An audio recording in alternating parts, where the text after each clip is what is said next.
Welcome to RPG Reanimators, a podcast for GMs where we dissect horror scenarios and offer our experiences and advice to reanimate them at the table. I'm Alex.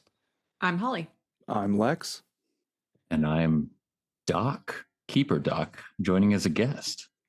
Yes, Keeper Doc is our guest today. He's the author of Deliver Us from Evil and Swamp Song. You can find his archived musings on Prospero House Publishing and his newest endeavor at the This Rough Magic Substack. Thanks for joining us, Doc. Yeah, my pleasure. Happy to be here. Super excited to talk to you guys. Beautiful. Let's see what's on the slab.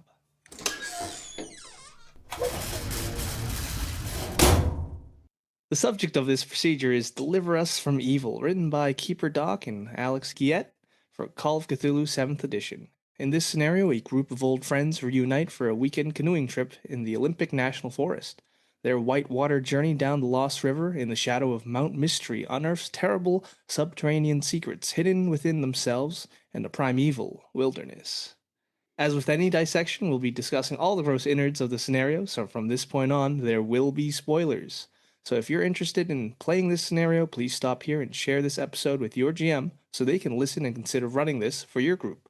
We'll also include links for where you can purchase a copy of this scenario for yourself in the show notes of this episode.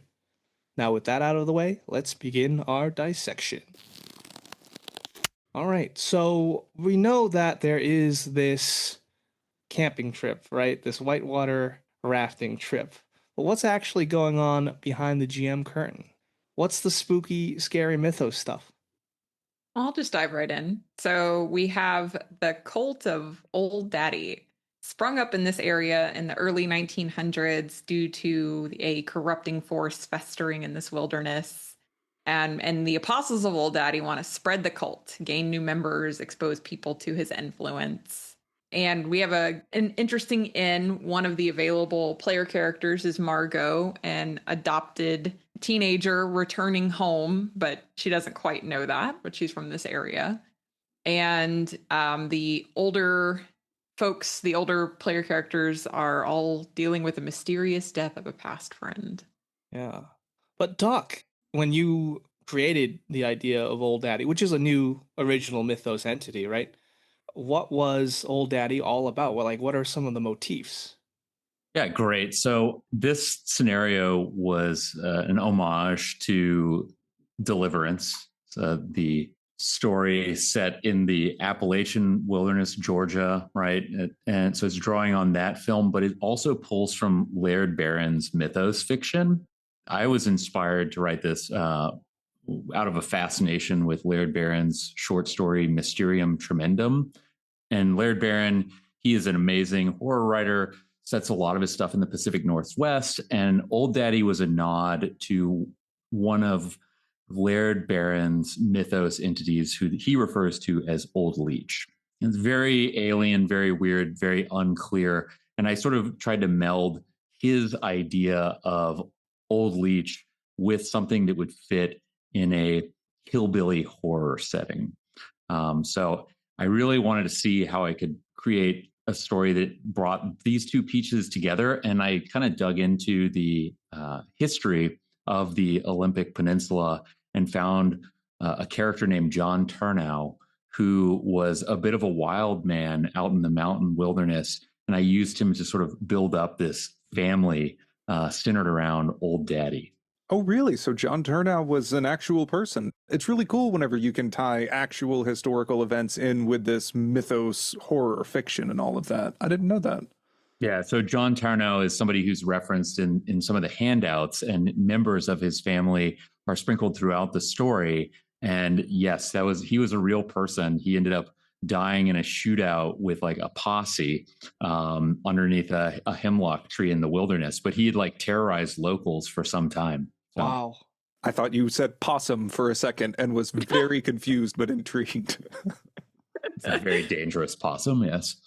I can appreciate any scenario that kind of draws on local legends and local lore. I think that's just a really fun inspiration.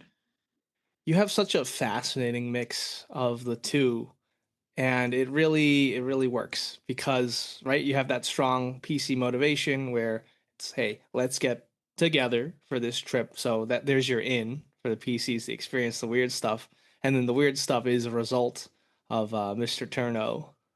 That's right. Yeah. And the bringing in the PCs was, I definitely just wanted to recreate the Deliverance river rafting trip. Right. And so that was really just sort of, I tried to generate character archetypes that were very similar to those that we saw in Deliverance. And that was just a lot of fun because some people connect with that story very deeply, having seen it, or the movie is pretty visceral. So there's some great actors are in it as well. Some really early Burt Reynolds, just that people can really like pull on. But yeah. So for those of us, present company included, who have not read or seen the movie Deliverance, could you talk about what these character motivations are for the camping trip? As a player, I felt like there were references that I definitely wasn't catching, and I just thought that it would be helpful to kind of go over those here. What are the character archetypes that brought people to this camping trip, that motivate them to keep going, that you're referencing? Just if you wouldn't mind giving a quick TLDR or W. Sure, yeah. So Deliverance is based upon the story of four friends that get together and go on a rafting trip in Georgia. The point of the trip is they're about to dam up this famed river, and they're going to go do it. They're city folk. So you've got like an insurance salesman, an ad guy. You've got a very heroic, like outdoorsy guy. That's Burt Reynolds. And then you have like a kind of musical guy. And so I created each one of those archetypes. We had Bert, who is Ted, who we'll talk about, and each of these got assigned a role that was connected to the deeper plot in my story. But each of these individuals goes through some pretty harrowing experiences in Deliverance, and I just wanted to kind of capture their general attitudes and personalities in the characters. Yeah, the essence of the characters. Right. So Donnie's character in the story, he's the gentleman that gets into the dueling banjo scene. So I wanted to make sure that there was a very clear musician, and then I wanted to make sure that there was a very heroic, manly man in Bert. And then John Voight's character, he seemed like the soul of the whole experience on Deliverance. He was the guy that really had this connection, and he ends up being our word bearer that we see. And then I added in, because the whole purpose of this, when I wrote this scenario, is I wanted this to be a con scenario. So I had to have 6 characters in order to fill a full con table. So I brought in a guide, and then I brought in the niece, Margot, who was mentioned earlier.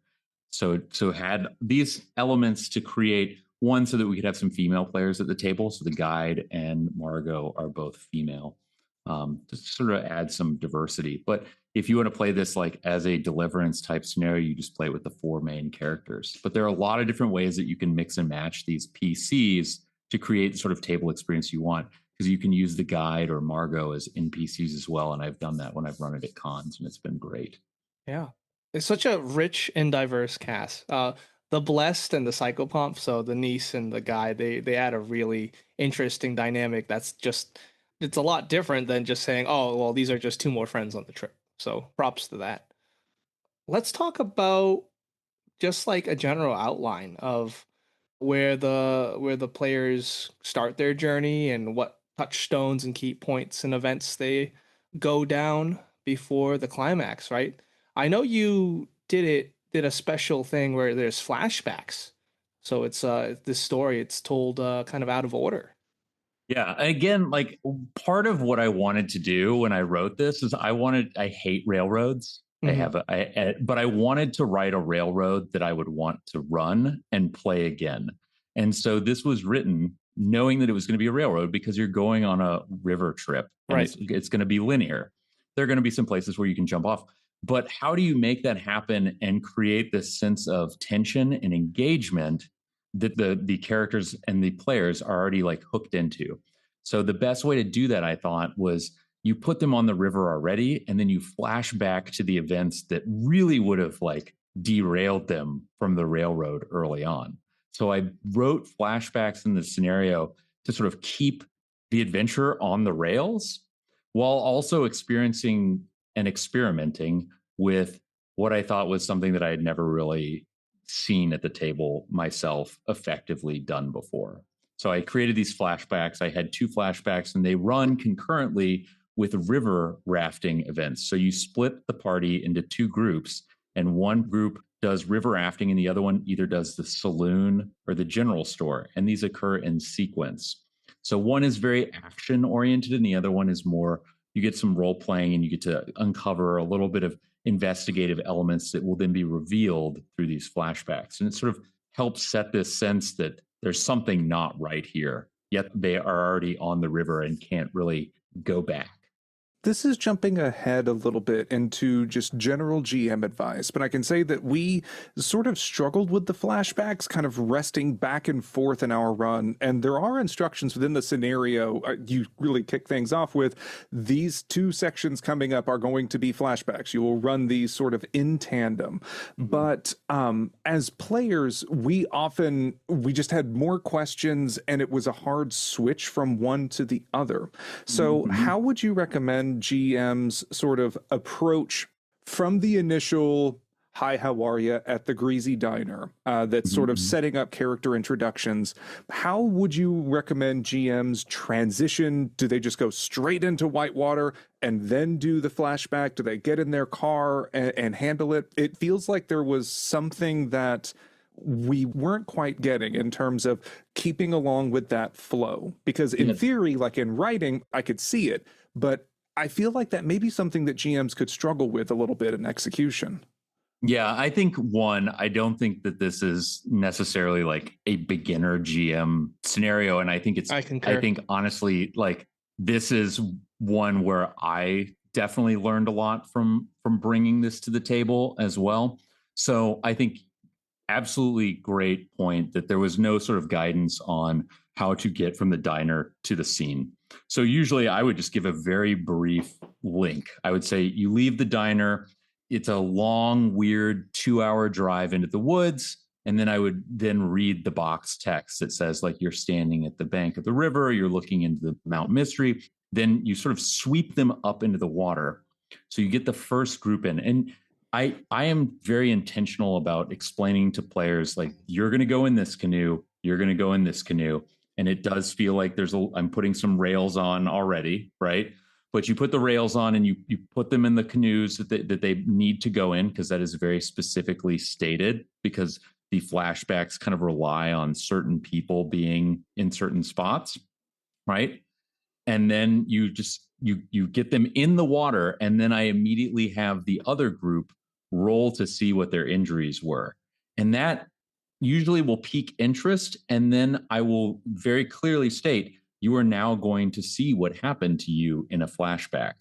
And I just make it very clear that we're going into a flashback. Everything that occurs here is going to be a flashback. The other group is going to be doing Whitewater.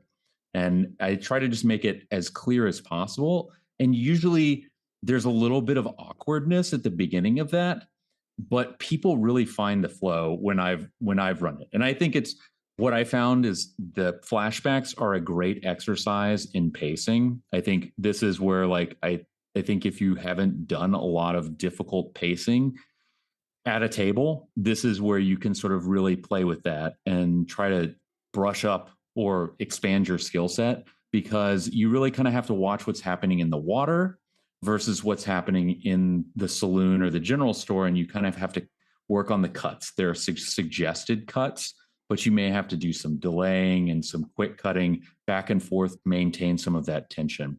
Sometimes you just need to cut the scene and just abruptly rush it to the end. And one of those in the saloon, we can kind of escalate to violence very quickly, which is a nice thing that allows you to sort of change the pacing very quickly in the scene. And then you can always, in the general store, because you've run the saloon scene, you can always quickly have the horn honking outside, and you can hear Ted calling the group that's in the general store to come out, and they have already known what's happened, so they'll want to rush out and see what happens next.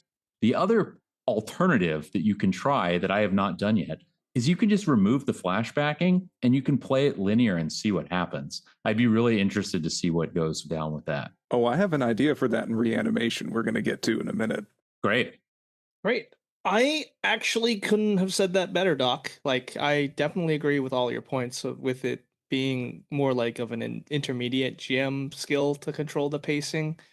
It's kind of like the players have to change into a different headspace, but by having clear communication from the GM saying, hey, we're going to do a flashback, we're going to do things a little differently, that primes them to get ready for that different thinking.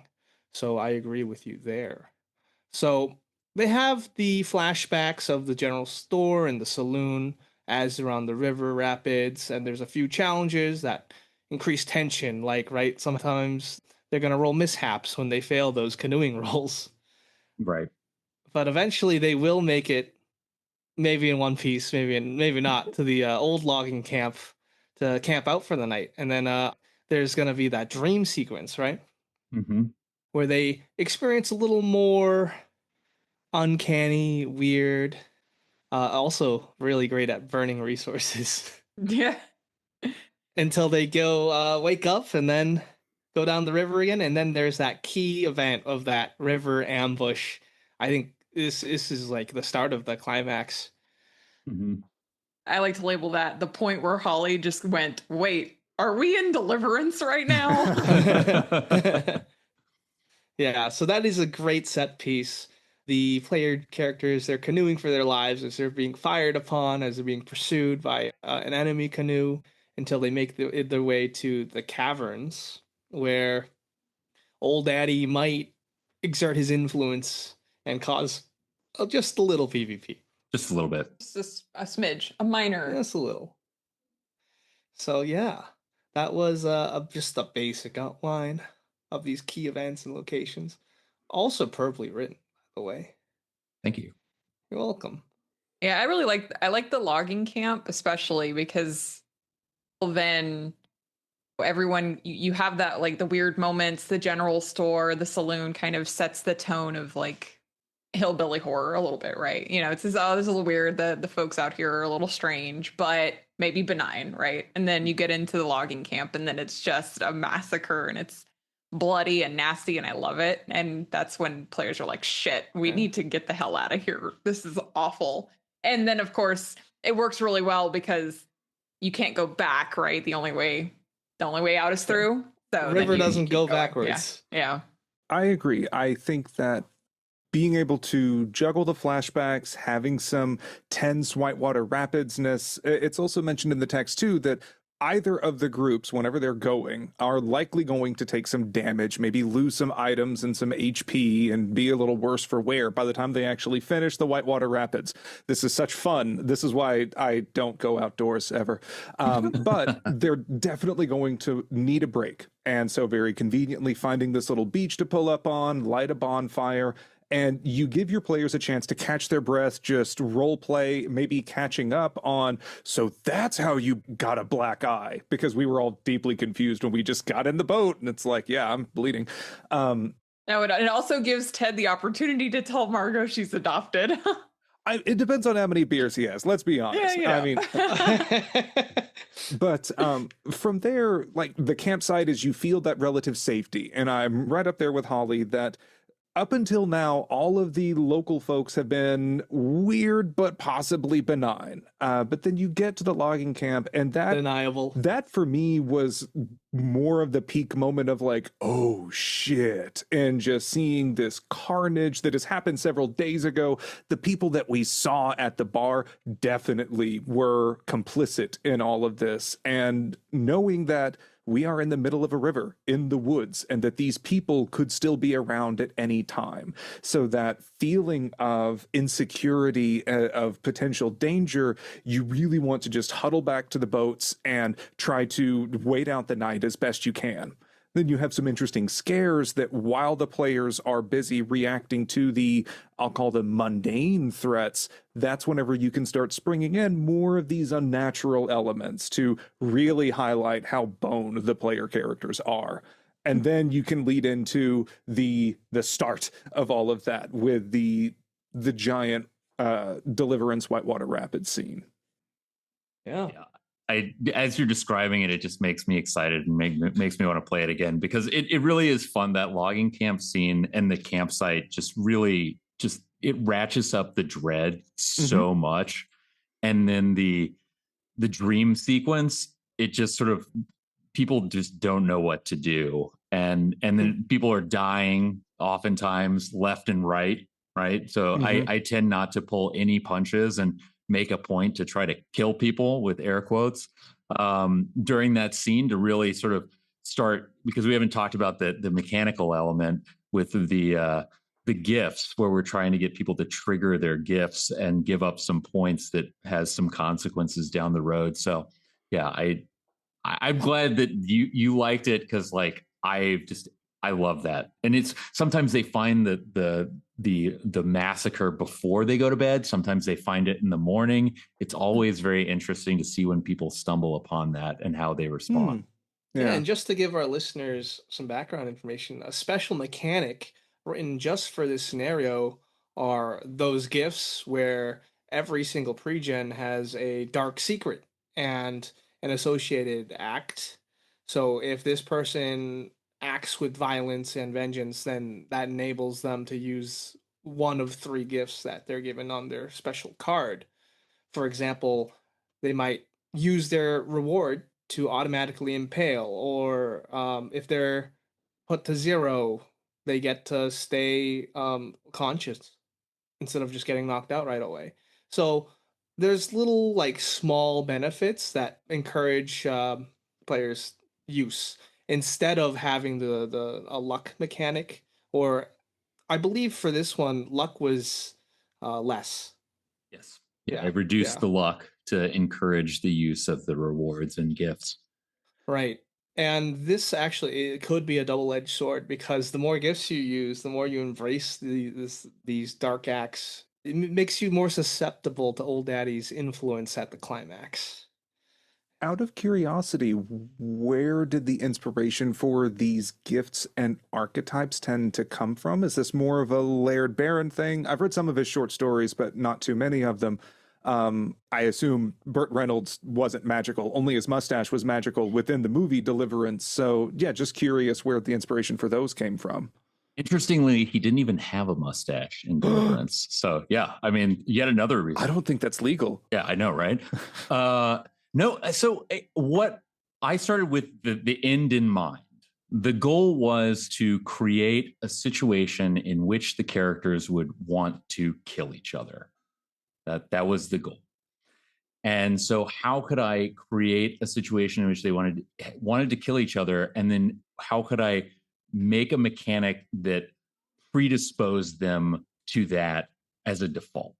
So that I sort of reverse engineered these gifts, and I used the theme of this religious old time like family religion as sort of like the basis for the gifts and how they were influenced. So a lot of my scenarios, I have like an idea, and then I just start layering things that I want to do on top of it, and I just pray that it all comes out and makes sense. And I really like the way it worked, because it allowed the players to do something that is fun and role playing related. It gives them, I like to break mechanics in Call of Cthulhu, because sometimes I just get a little bored and I want to try new things and see what that looks like. So that was another impetus for doing it, is I wanted to see if I could break the mechanics and make it fun and interesting for players.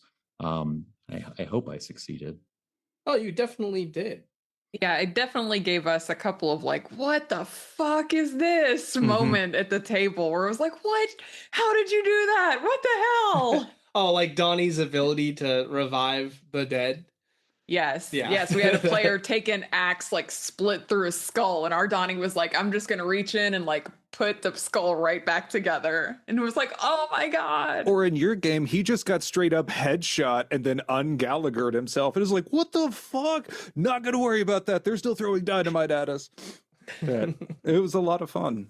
I like it too, because it's kind of one of the things that it comes from. It's not Laird Barron, but it's just like my relation to the mythos is like, I believe, in some way, people are drawn to it not because they're drawn to the evil, but they are drawn to the power or whatever benefit that they perceive. And so these random people just happen to like become connected. They channel whatever Old Daddy is offering out here. and it gives them gifts, but at the same time, it is corrupting them deeply. And I just really like that idea. Is these are just innocent people, and then they end up just going completely off of the rails, and they think they're doing good. And the realization that players have when they see what they've done is just it can be pretty enjoyable. Right. And that's just one of the threats that the PCs can encounter in this scenario. Otherwise, there's the Turno family, there's Old Daddy's crew of loggers and hunters. There are these ankle biters, which are like the monstrous spawn of Old Daddy, as well as Old Daddy's limbs and its shadow figures. And then more mundane, but still very dangerous, is those whitewater rapids themselves. So, with all of that out of the way, let's talk about the beating heart of the scenario. What are the themes, the vibes, the key elements that we'd like to just hit home when we are running this scenario? I gotta go with hillbilly horror. Yeah, that's it to me, and just like highlighting that. Yeah. Same brain cell. I was going to say, like, Appalachian folk horror. It's such a nice vibe that sort of pervades throughout it. You get the weird hillbilly elements, but then also the old god that's sleeping underneath the hills that these people worship in whatever ways that they try to name things. It very much felt reminiscent of like old gods of Appalachia, and I think that there could be room here to seed this as maybe like a prologue in a larger Appalachian themed campaign if you wanted to dot some more scenarios or adventures down the line there. Really fun vibe. Yeah. Personally, I think it's about the chase, being hunted, being isolated in the wilderness. While we do have that hillbilly horror, this definitely feels very, very grindhouse because of it. And it's just all about survival and just getting away safe. And I'll also say that even though we're really harping on like the hillbilly horror, Appalachian folk, whatever you want to call it, and the grindhouse combat heavy elements, yet the combat isn't pulpy. It feels desperate. It's deadly. A lot of the skill challenges in this game are very hard. Like you need to make a hard pilot boat roll and you have 40% in that and you have 40 luck for the entire session. Like you are going to fail skill rolls fairly often and the danger is real. So the threats feel very desperate, and so it feels very grimy and dirty for that too. But I also really admired the classic Call of Cthulhu investigation elements, particularly around the logging camp. I think that's where I had the most fun because the handouts in the scenario are very good. And I will say, just as a straight up compliment, Doc, it is so rare that I find a handout that is someone's notes that actually feel like a person's shorthand notes. The logging company handout where we had to kind of backtrack the name tags versus the names on there, realizing that some people were missing and going through in that, it felt like I was reading someone's shorthand that didn't make perfect sense, but I needed to work a little bit to make some connections. That was a lot of fun for me, that you get some investigation, but a whole lot of scraping by the skin of your teeth. Yeah, no, thank you for that. And Alex makes beautiful handouts, and I one of the things that I try to do with handouts is I try to make sure that you can read them quickly and extract useful information from them. So I'm glad that you felt that I achieved that. No, I like all the notes that you guys had too. I mean, I think creating that sense of fear and isolation is kind of like was really like what I was going for, and I like the fact that it felt very visceral and like the threats felt real. So because ultimately the trying to convey the sense that these are all just city slickers out here way over their heads. Yeah, I think part of the strengths, how you highlighted the strengths of that isolation and danger of the environment, and really just any danger in general, is you did limit the luck, right? Because you have less luck, you have less of a safety net, and even though you did have the dark axe for the rewards, they're very specific. They're not there to help you pass a con check. They're there to help you bludgeon someone in the head, right? Or unbludgeon somehow. That don't worry about it. Right. So every single roll felt significant, right? I was more likely to push my rolls because I didn't have as much luck in the first place. So I guess you've kind of turned me into a supporter of having lower luck. To that, I think mine ties in with yours if we're talking about like the strengths of the scenario. This is a fun one to GM. Well, let's get into the strengths and Yeah, let's get into limitations it. like officially. Oh, bam, we're here. Bam. I think this is a fun one to GM, like period. And it's like you don't have to pull your punches because you have these like mechanics where players are more empowered to like enable their successes in some places. So you can get like violent and gory with it, and your players still have a way to keep the story going and not worry about, well, shit, I'm gonna die. Here I am, I'm dead now, and there's nothing for me to do. All right. Yeah. And I think it's just fun. To second that, for it being fun to run, right? Because it's mechanically linear, I feel like the GM can focus more on description and visuals and creating this world around these PCs in which they have to just get through. So linear, not a bad thing. It's treat it like a haunted house amusement ride, right? That gives you more time to focus on like higher quality haunts. Um, I would say there's not a lot of investigation because besides like having to read the journal and maybe some environmental storytelling. But yeah, that's just part of the ride. I also think that the scenario's linearity is offset a bit by that desperation of the combat and also the navigation of the Whitewater Rapids. That as a player, outside of the flashbacks, I wasn't really worried about linearity or like, oh, I guess I can go here, can't go here, or whatever, because the main way that I can go is still tearing me up. And so trying to Yeah. mitigate those harms, I think will preoccupy your players a little bit more, which may reduce potential issues of running into walls from it being a linear scenario in general. But I do have some suggestions that might be able to curtail those a little bit without breaking any immersion. Um, I would say it's very self-serving in that the path forward, the linear path is also the most efficient, right? I mean, you could say, yeah, I'm gonna run off into the woods, but like that's less efficient than taking that river down. So it feels like a natural choice for the player characters. It feels like it's their own choice. Right. And those were the main issues that we had were whenever like we would hit the stopgap at the tree or we would hit these barriers and didn't really know where to go, particularly whenever we're trying to run from the river ambush and whatnot, that trying to find the best way around, I think that as we were attempting to problem solve and hunt for things, that's where we started asking questions that led to some issues. So I think as long as the GM can keep the pacing up and really highlight which ways are the easiest ways, which ways seem to be the most indicated, or rather on the opposite side, which ways are the most dangerous, that players can feel like they're making informed decisions and not really worry about hitting any walls along the way. Another neutral point I had was just to augment the whole linear storytelling.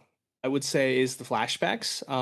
The flashbacks really make the scenario interesting because whenever like you introduced the flashback initially, I perked up. I'm like, okay, well, what's going on here? But I will say it is a challenge. It requires a skilled GM because you have player characters whose actions might create a time paradox, right? And you have to make sure the facts line up in the past and into the future. So the GM does have to keep that in mind. But it definitely pays off if you can pull it off.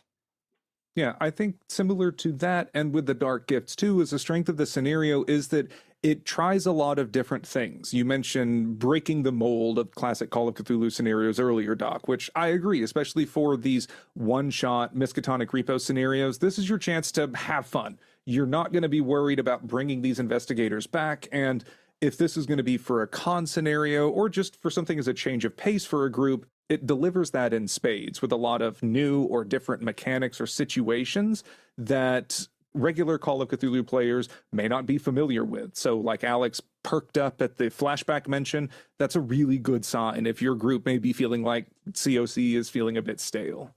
Yeah, and I'll say as a person who is just personally over the 1920s setting for Call of Cthulhu, I can always appreciate something that's not 20s Yeah. and even more so the 70s because there's like nothing hardly at all written for Call of Cthulhu in the 70s, and that's a fun era. So I think it's just a fun setting. Yeah. Another thing I really loved is the explosive action scenes. And that really pays off because of said buildup of tension and dread from the flashbacks and from the diner scene and the excitement of the Whitewater Rapids, right? And I like how the explosive action scene of being chased on the river is basically a little bit of what they had before, where they were just on the White Rapids canoeing. It's like an escalation of that. It just makes my brain go click, and it's like, oh, this is great. Now it's this scene, but like with a lot higher stakes. You're here again, but it's worse. Yes, exactly. I'll also say, too, this was a treat to read and look through. The presentation, the art, and the design and whatnot are great to read through. And I always want to shout out, I'm a huge fan of internal hyperlinks in these scenarios, especially when they work and actually link to the appropriate things. And so, yeah, it was really, really fun to read. Definitely worth the money there. Yeah, just really stylish, right? Even the X cards that are provided are themed. The handouts are all themed. The postcards that describe the mechanics, they have the theme of a whitewater rapid camping trip. So, like, points for the design, the art, the layout. Yeah, Alex is so good. He's Yeah. amazing, and I was so thrilled to pitch this to him because I love the '70s. I love the work that he's done, and his style meshed really well with what I was hoping to accomplish. And there, just to be clear, there are two different versions of this scenario. There's the director's cut, which includes Alex's additional content. So if you want to run longer cavern exploration or rafting scenes that are a little bit more grindhousey, that might be a route that some people can take. My version is the shorter version, the theatrical cut that does not have the extended scenes. But Alex's that was his creative contribution to the writing, and then he did all the amazing stuff on the interior. Right. One strength that I really quite enjoyed, I did like the provided randomized tables for events because I do believe that randomization is fun for both the player and the GM because you get such rich description and you don't know what's going to happen next on a failure. And there's like really nice mechanical effects. And then for the GM, you get that surprise, right? Because as a GM, you usually know what everything that's going to happen. But like with these rollable tables, I kind of like being surprised and challenging myself during the game. I think GMs are going to want to print those tables out, though. I found myself flipping back and forth quite a bit. So just like a generic advice for folks is like have the tables printed out and looking ready for you to just reference right there. I'd also would have liked to have seen plain text for the handouts. My players really struggled with the handwriting. Yeah, I was going to say, if we're going to transition into limitations here, this was something I did want to mention because whenever we were playing as players, we were having a hard time zooming into some of the handouts that are presented in the document itself. Even whenever Holly would just screenshot it and share it, it seemed like the resolution didn't get preserved, and so we were just squinting at these pixelated JPEGs. I've gone through and typed up plain text versions of the handouts for this that we can include in our shared drive, that if folks want to have that ready, you're running this game online, that can be an easy resource for your players. That way you get that very stylish in-universe handout, but also it can be a little easier to refer to, especially some of the more cursive-y handwriting elements. I can steal that and add that to the digital download too. Oh, sure. I'm happy to send it to you after this. Cool. Yeah. One more strength before we moved on. These pregens, A plus, right? They got the strong goals. They're easy to understand, and then the descriptors you use, like the Avenger, the Angel, it really helps players choose what kind of player character that they want to portray. It felt like Mork Borg classes in a fun way. I was like, these are crazy names. What is this? I had a lot of fun coming up with them, so I'm glad you all enjoyed them. Yeah. I guess some of my limitations, they're kind of nitpicky and small. The postcard that details the effects of Old Daddy's influence, the one that's meant to be handed to the players, I have mixed feelings about it because like when you show a player the exact mechanics of like what happens. For example, if they read this lasts for 2d6 days or this lasts for 1d6 rounds, then they have that meta information, and some people can't stop themselves from using it, right?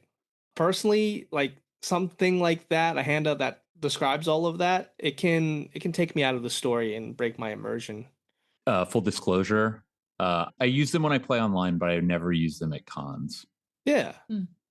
But this can be easily remedied by just not giving them that. Right. Easy cheesy. Because I'm pretty sure on one of the cards, it's just like, yeah, this can be stopped if you drink the tincture, the mixture that calms old daddy's influence. Yeah, I just don't use them. It's kind of just like it's a plus minus if you want to use it resource, but I think that's a really great point to make. Yeah. I did have a couple of constructive criticisms of this, and I think that would be helpful for GMs to kind of keep in mind. We've mentioned that the flashbacks were there to kind of shake up the camera focus in order to prevent the beginning of it from feeling very railroady. But I think for that to work really well, GMs are going to need to open with leading questions, because for the first half-ish of the scenario, as a player, it felt like we really didn't have any agency, as we were just dropped into a scene and we're role playing as we're here because we're here. Whenever we're at the diner, someone asked, why did Ted invite his niece on this trip? I didn't have a good answer. Or why am I going into this dangerous tetanus riddled bar to get a drink while I'm supposed to be going to the Whitewater? I didn't have an answer. And so as players, we all just kind of chose to willfully ignore those things. And, sometimes you just got to keep the game going. We weren't going to disrupt it. But I think that it would be helpful for players to have maybe a paragraph primer on who their character is, their personality, and their dynamics with the others, particularly for the old friends, because the character details that are currently there mostly are like the vague recollections to the fight at Crescent Lake and Perry and things. But I felt like I didn't have a lot of information about who Ted is now and what the current circumstance is. So I think that either a GM could equip players with this to read a little ahead of time, or just be ready to sort of head off some of those questions and open scenes with leading, you're here because, god damn, you're finally out in the country and you want to get a beer. And that's why you're going to go into the bar. Because otherwise, like, I wouldn't have, but I was just leaning into Ted for that too. Mm-hmm. Yeah. In a similar vein, I think that the pre-gens are all designed with these very specific roles in mind. And while the lower skill values can up the tension, it also can limit the flexibility for some player role play. Also, as Ted, I completely missed that I had a hunting bow and that was a skill that I was very good at, as I just wasn't looking for it. I kind of checked the regular spot hidden, dodge, all of that stuff, and I glanced over the equipment, just missed it. So whenever the only weapon that we find at the logging camp is a handgun, I have 20% in that handgun, and the only person likely to use it. I have 50% in rifle, but rifles aren't really accessible. So it just may be something for GMs to keep in mind if you would want to tweak the character sheets a little bit and maybe just do flat 40s in the firearms related skills. That way Ted can feel a little bit more at liberty to inflict severe violence.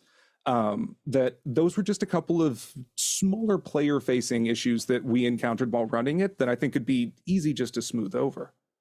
I don't know, Lex. I kind of disagree with you there, because I think having a low score for these weapons, it increases the tension and it makes it more desperate. And to cater every single thing to the PCs might it might ruin the dread. I mean, there's two trains of thoughts here, right? Yeah, I'll also just say that feeling like I'm sitting in a fishbowl getting shot at on all sides and I have fuck all to do with 20% in a skill, it made for a challenging river scene. And so if Ted is very predisposed to inflict violence and has very limited means of doing it, my options during the river scene were pilot boat, and then with a side of pilot boat, and then pilot boat some more. And Right. so giving a little bit more flexibility, I think, might help players have a little bit more fun. 40% is not going But to you save said the it day. yourself. You didn't see the bow on your character sheet, which is on your character sheet.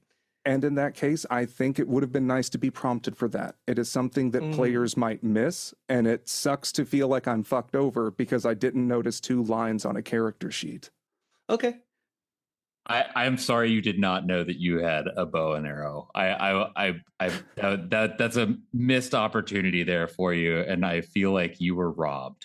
No, So. that's fine. Like, again, it is my fault at the end of the day, but like it was just a little frustration where No, I was if I could- trying to use the pistol the whole time, and I was just like, Yeah. man, this is hard. I need to punch someone in the face. Can you answer a question for me? Did you already use your automatic impale? So this is also something I was saving more for reanimation because Okay. we struggled a lot with the dark gifts. We really didn't use them much at all in our run because Oh. they felt kind of out of left field and I didn't know what to do with it. I used all of my dark gifts right at the tail end. So Okay. if I knew that I could use it whenever, I was going to shoot the dynamite in the dude's hand to make him blow up in that boat. Yeah. And I felt like that was a missed opportunity because I didn't know that I could use it then.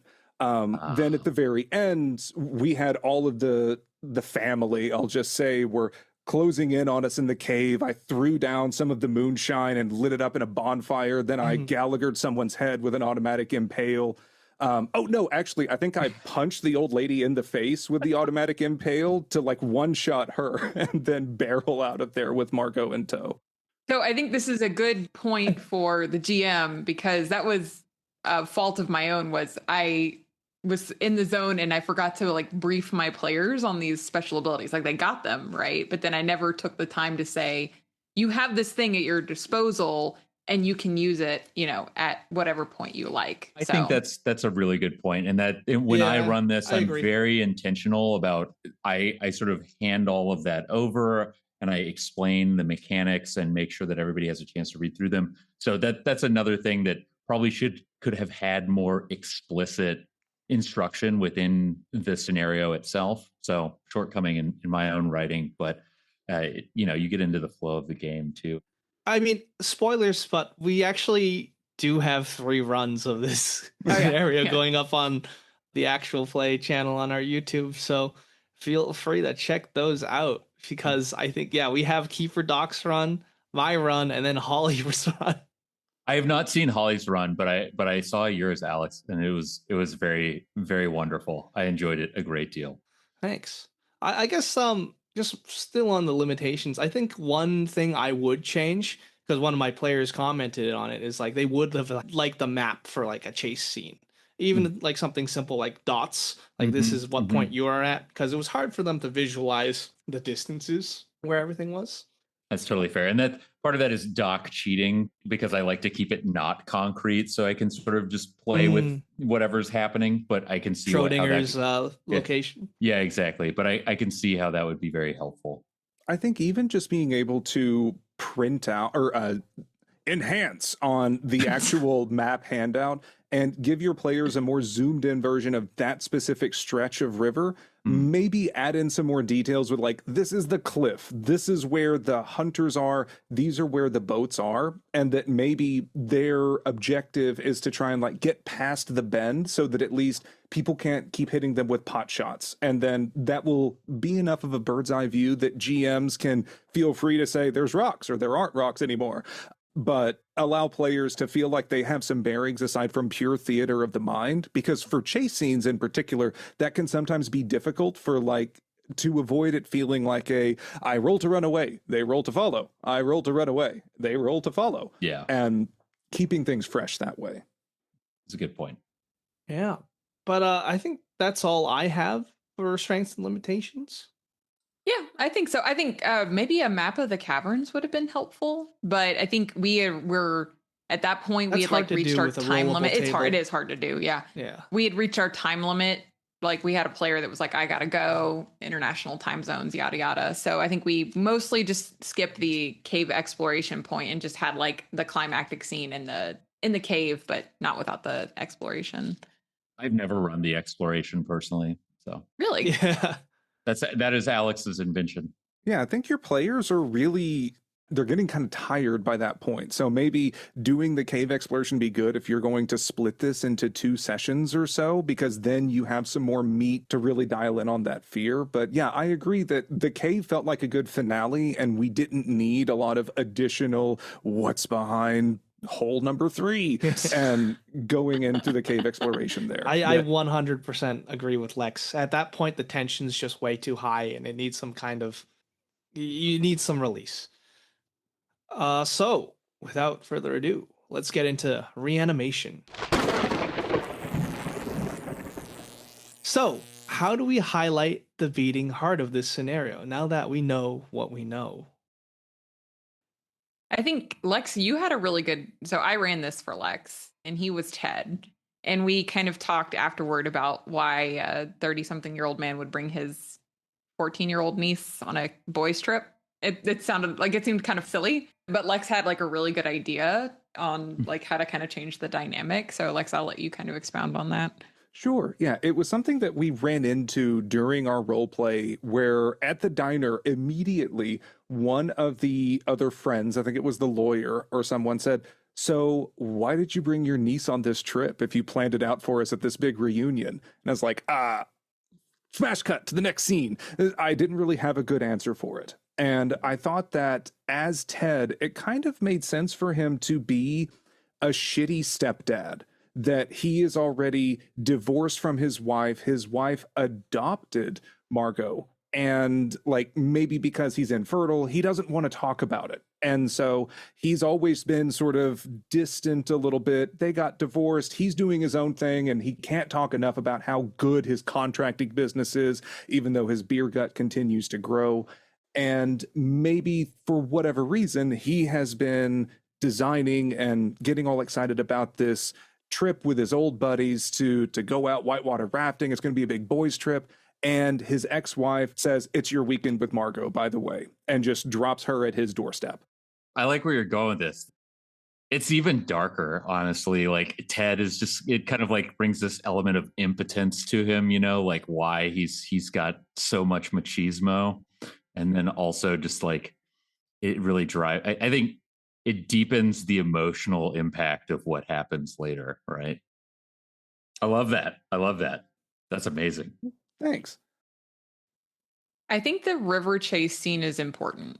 Well, I don't think it is. It's important. So, like, knowing chase rules, I'm the worst at chase rules. I went and reviewed the chase rules and I was still not ready for the chase rules. So, just, be ready for the chase rules, have those tables handy, know the mishap table, things like that. Don't shoot from the hip, I guess.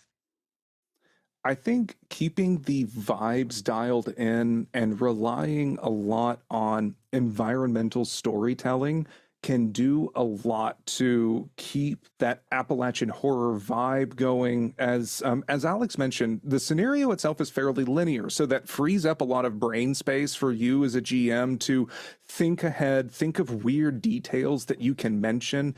Particularly, like I loved the notion where whenever they get off to camp, it's a nice beach. It looks like a pleasant forest around. They get set up. And then they happen to look up in the trees and see, in a very The Ritual movie fashion, there are animals and things that are impaled and strung up on the tree branches behind them. Or you can take some nods from Blair Witch or True Detective and have more of those weird dolls that are kind of dotted around all over amongst some bones on the ground. As being able to keep the vibes going is a really great way to have your players lean into the kind of natural horror environment elements. And also just say that you hear a chainsaw running in the background, like fuck that. Peak fuck that energy. Yeah, so good. So good. I think I'm ready to start like hacking things up. So Let's do it. let's talk about what we want to remove, change, switch up. So definitely, if I'm running for a con and I'm pressed for time, I'm gonna remove the cave sequence, right? Because it seems extra, and your characters have already been through the meat grinder at that point if they're on Yeah. the river ambush.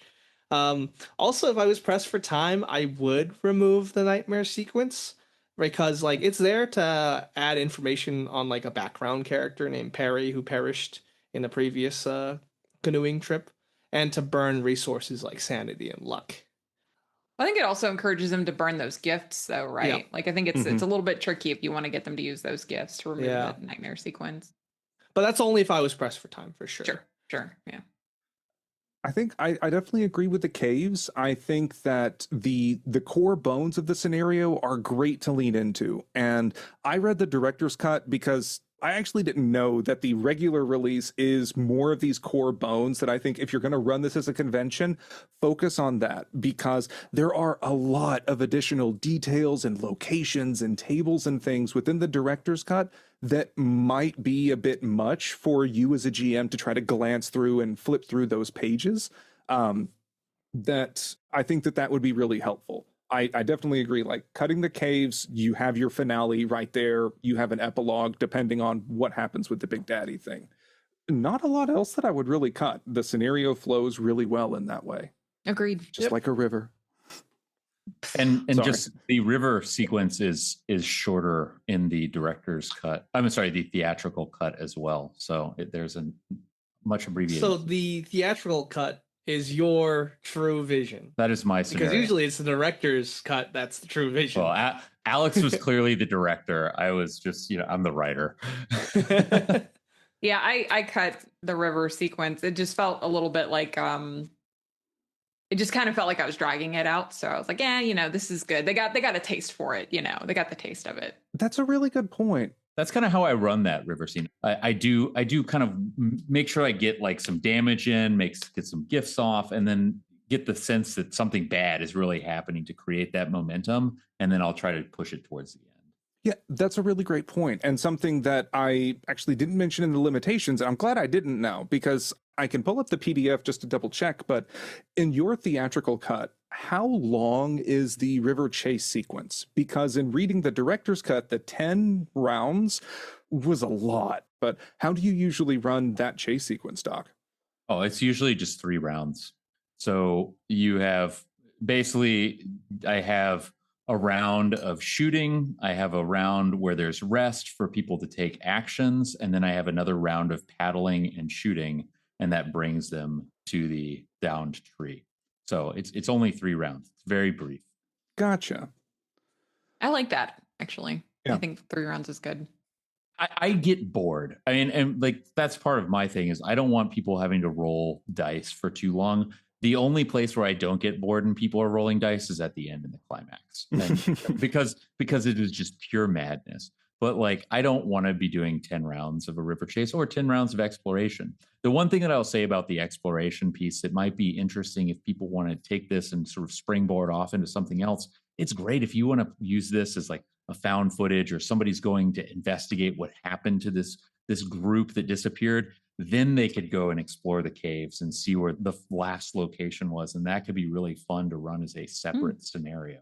Oh, or I like that. Something that might be even worse / better is you run this and then you can have the found footage crew that are going in to investigate. So the players have the meta knowledge that like there's weird hillbilly shit in this area.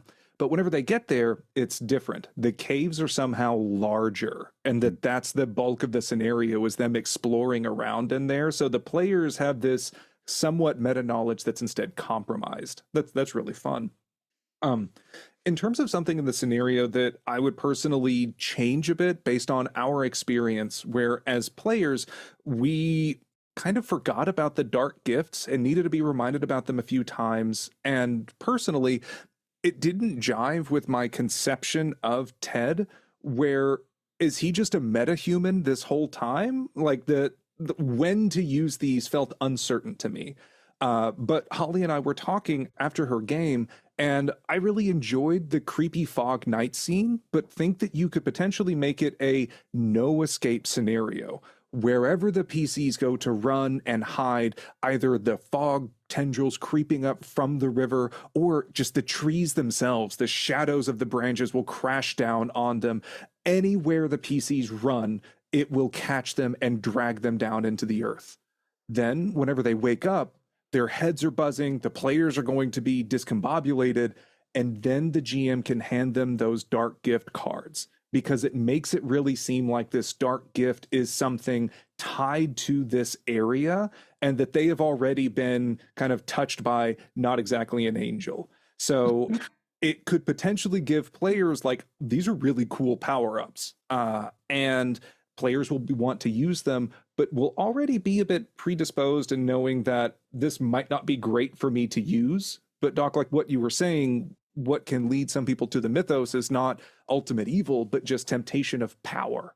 So could be an interesting way to introduce that, because also the scenario isn't really dangerous up until that point. This happens right before the River Rapids scene, so players may be primed to use them.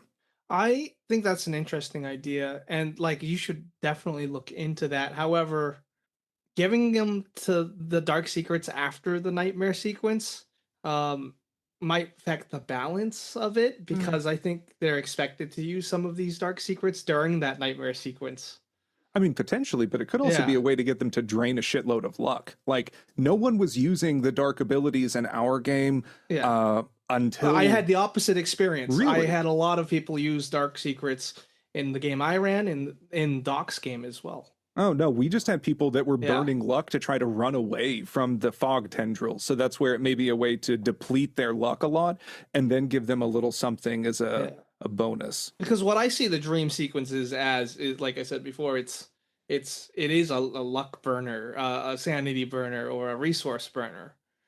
I do like the just sort of from the thematic standpoint and from the Yes. story standpoint of the you get pulled down, and that is sort of where you fuse that connection with Old Daddy. I do love that element that you're deploying there. I So think you could give it a little earlier too, like when they drink that old daddy's like liquor slash brew in the saloon, or you could introduce an additional scene like right when they get on the rapids, that they have this supernatural event happen to them, and then they get their dark secrets, which will balance things.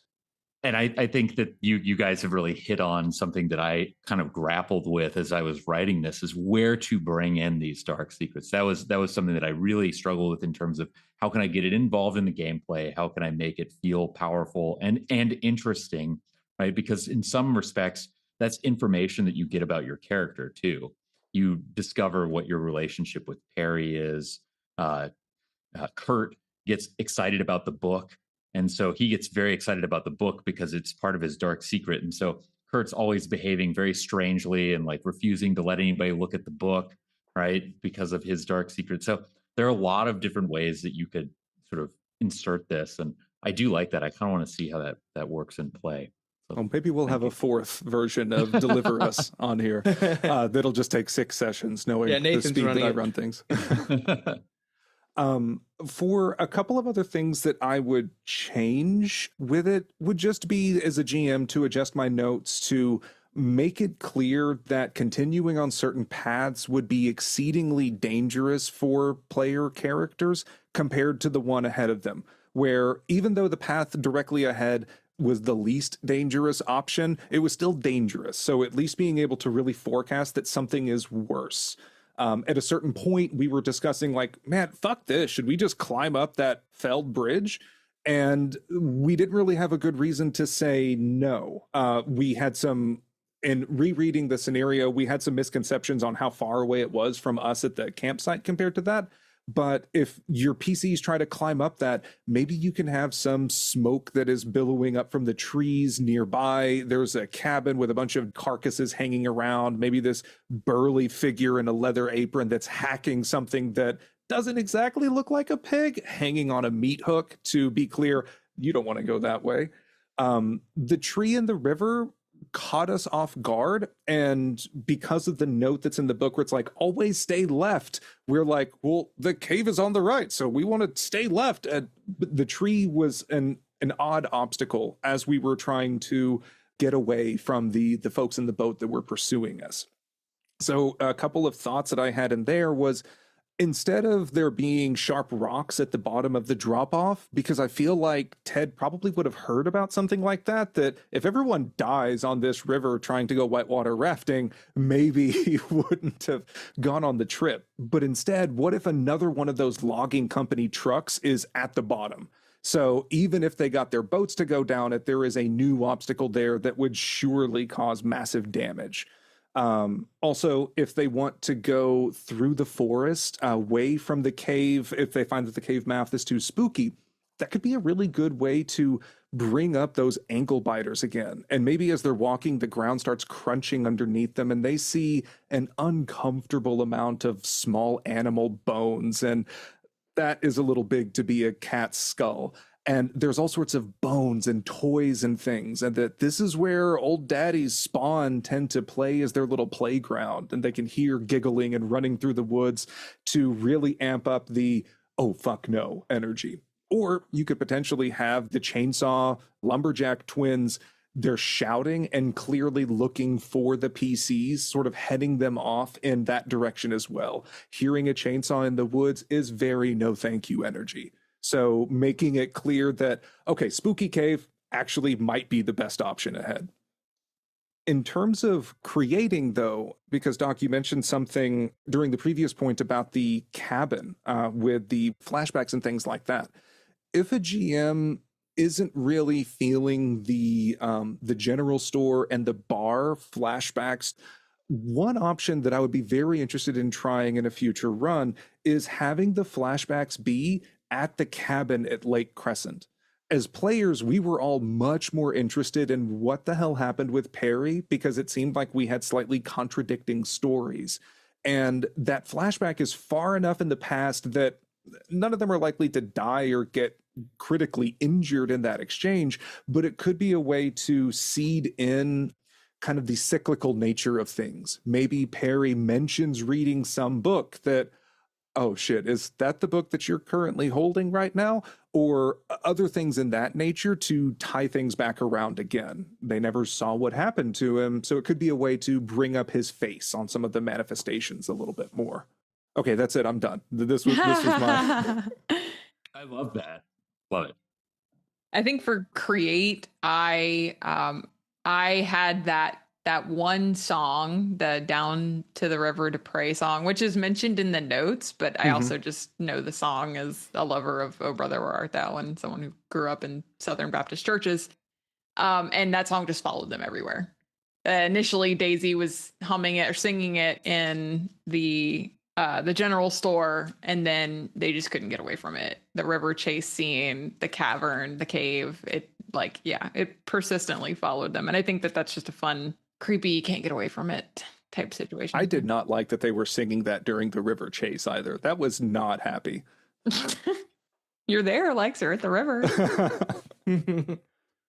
Nice. All right. Well, are there any handouts or props that we could make in addition to what's already provided? Dynamite. No. No, the handouts in this are super good. I cannot stress that enough. And I can't really think of any physical props that I would want to bring in. You could, if you were so inclined, like make some of the spiral wood carving things that people find to give some extra kind of a creepy, non-informative handout that would just be tone setting. I'm not sure. Y'all have any other ideas? I have, like, you could definitely make like a relationship map for each PC. Like, this is what your PC thinks of these other PCs. Yeah, like, that'd be cool. It'd help clarify some of the issues that you brought up, Lex, of who these characters are initially. Because like there is some information that isn't told to like some players only have. Like, for example, like minor nitpicky things, like under Margot's character detail, like it's mentioned that she talked Uncle Ted into bringing her along for the canoeing trip, but then like on I didn't know that. yeah, on his sheet, on Ted's sheet, there's nothing about that. So like a good place to just have all this information would be nice. But that's really it for what I'd write. Actually, there was one part. How many people actually use the chainsaws that's provided, Doc? Nobody has used the chainsaw, and I am so disheartened by it. I got a solution for that. I use this in some of my other like games where melee action is encouraged. I start breaking weapons like one by one, calling for luck. Like when you smash someone over the head with this at full force, does that weapon break? right? Because if they start running out of weapons, then that chainsaw is going to look really appetizing to start. They lose track of it really fast. It's just never made it to the end, I think, for me. So And sad. it's such a set piece, but it's there just to be there too. Mm. Have you encountered any challenges when you've run this in conventions, Doc? Anything that you feel like would be good to give GMs advice for? No, I think I really appreciate the point about the the safe passage is on the left, and I usually like preface that with like there's a sheer cliff wall. Like these are things that didn't make it into the scenario that have come out in multiple playthroughs, right? But I make it very clear that when you get to that downed tree, that there's nothing on the left to escape to, and just make it clear you got to run right. So kind of signposting that left hand turn is coming later. So I think that's a good one.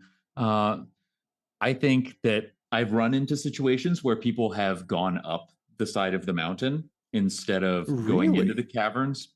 Yeah, and that was actually a note that was provided by Heinrich when he was reviewing and editing this. He was like, you should give them at least some choice so that they can go another direction. So a lot of times, not a lot of times, but a handful of times, people have gone up the side of the mountain. I make it very clear that it's going to be arduous, it's going to be challenging, it's going to take you well into the night.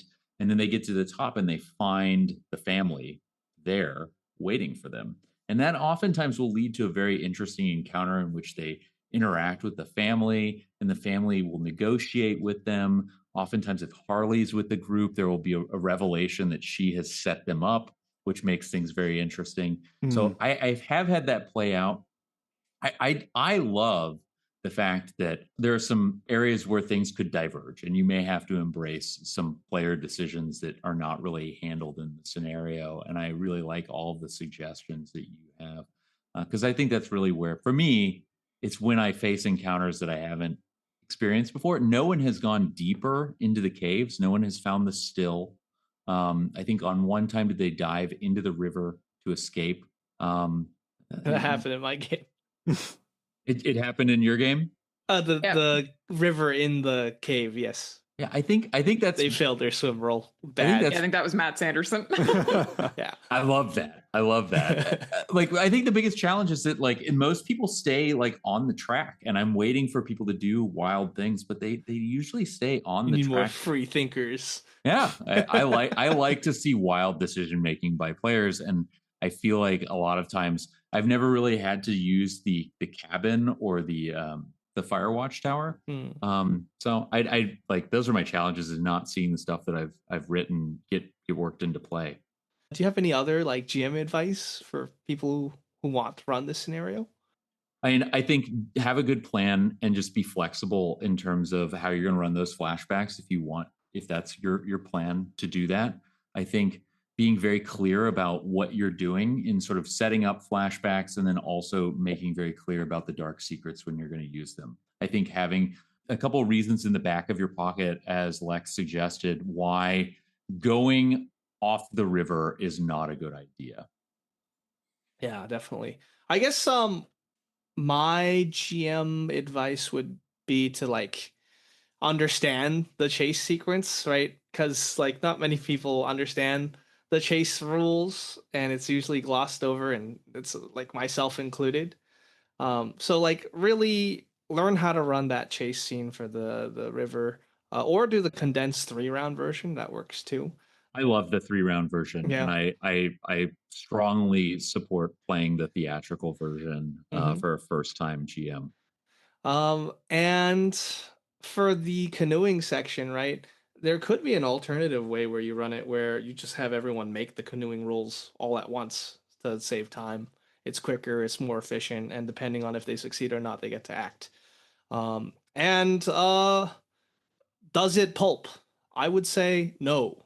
You shouldn't probably use the Pulp Cthulhu rules, because you'd lose that desperation, that feeling of being hunted, and that grittiness. Yeah. And if you wanted to make it pulp, you'd probably have to make the threats a lot bigger. Yeah. I think if you make it pulp, it just turns into Resident Evil 4 with extra steps. Yeah.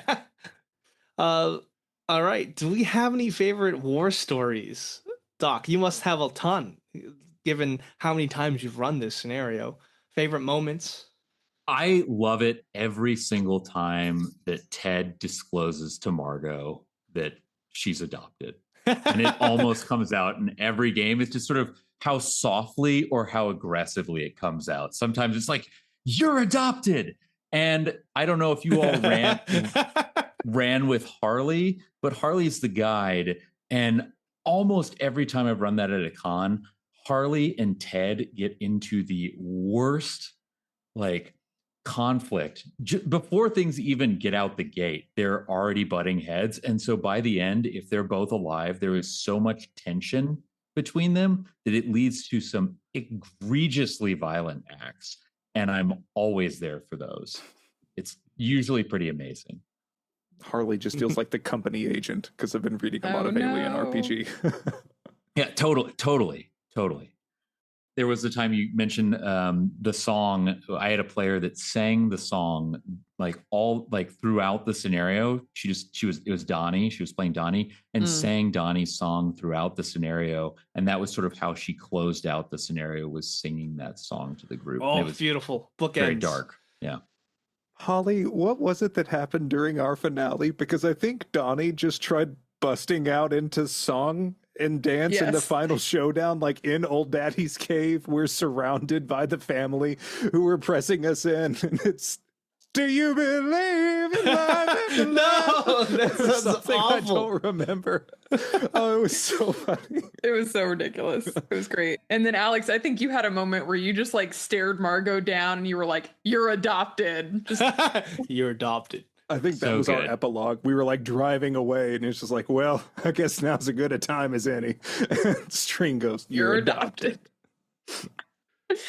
Oh, yeah. And in my game, it never explicitly came out that Margot was adopted. Ted never wanted to tell her because of all the traumatic stuff going on. I was Margot. And in the end, like everyone but Margot and Larry like succumbed to Old Daddy. So everyone's chasing me through the cave. And then like, what's her name? Daisy is at the very end of the cave and she's like, you're home, Margot, welcome home. And I just like body checked her and kept running. And I think I killed her on accident. Oh yeah, no, like she hit her head against the rock and then an ankle biter came out of her. Yeah. Oh, wow, you got the ankle real biter. Nasty work. Yeah, real nasty work.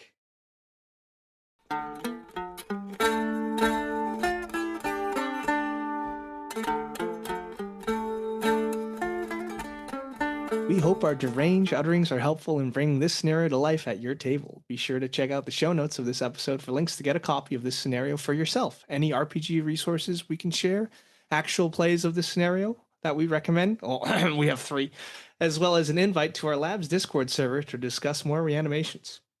We also post these episodes and resources to our Patreon that's free to follow, or if you'd like, you can make a charitable donation to help us keep the ominously flickering lights on at the H. West Memorial Mortuary and Laboratories.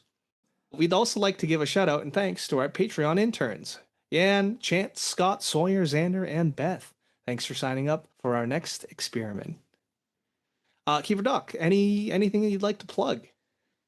Just a reminder that you can find my scenarios on Drive-Thru RPG. That's Swamp Song and this one, Deliver Us from Evil. We will be releasing a collaboration between myself and Matt Doc Tracy, Where Dreams Take Root.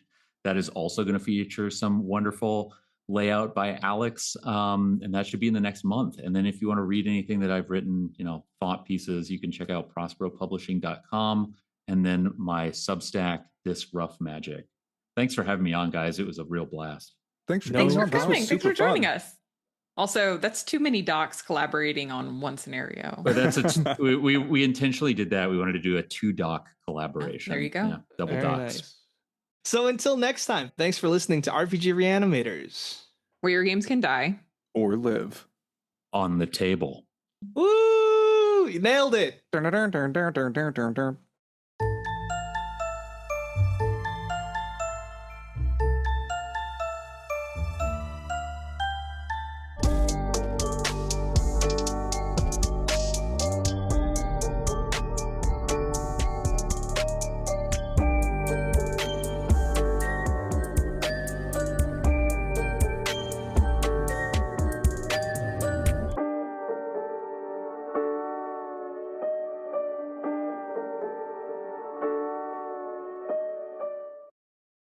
What up, Doc? All right. Okay. All Boo. right. I'm gonna. All right. I'll cross that one off the list. No, that's going to go at the end of the episode. You can't escape it now. I'm recording this. Is this thing on?